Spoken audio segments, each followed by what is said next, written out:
I want to go back to the question of private businesses and how why are they not hiring workers?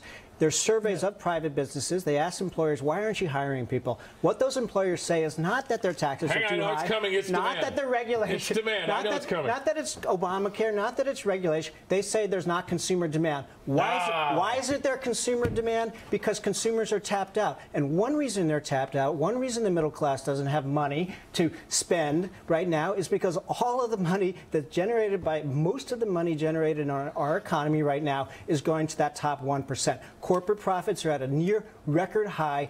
The middle class is not sharing in the prosperity that is generated. That's why inequality matters. When I'm talking to business people, like my friend told me, what I hear is, you know what, there's too much uncertainty. We don't know what's going on. We don't know what this president's doing. We don't know what happens after the election. That's not what they say in the surveys. Why should we be hiring? They don't say uncertainty is a problem in the surveys. They say no customers, no consumer demand. We've got to put money in the pocket of the customer. Let's go back and get to this a little higher level. I love this term. If I take $100 and I buy a door to put on a frame, that's an investment in the house, right? Right. But if I take $100 million or $400 million and give it to California to keep teachers and firemen on job, that's an investment. Well, by the way, it's not. That's an expense. And the idea of having investments, capital investment, the question is, who's the better investor for capital, the private market or the public market?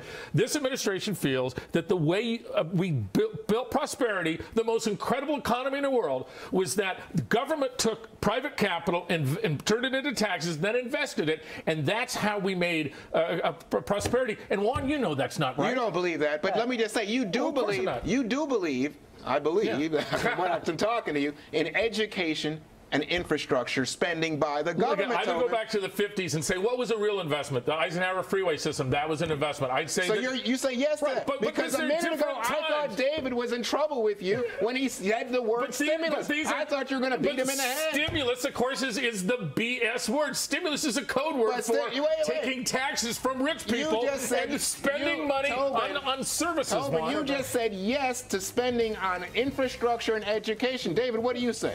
Well, I think investing in infrastructure makes a lot of sense. But how do you do it? How would you propose we do that, David? Well, for one thing, you don't cancel a tunnel that we badly need that Chris Christie did, a new tunnel that was going to go under the Hudson River. That's New Jersey. Who cares about New Jersey? $9 billion. The two of you, very quickly, bottom line was today good news or bad news? David?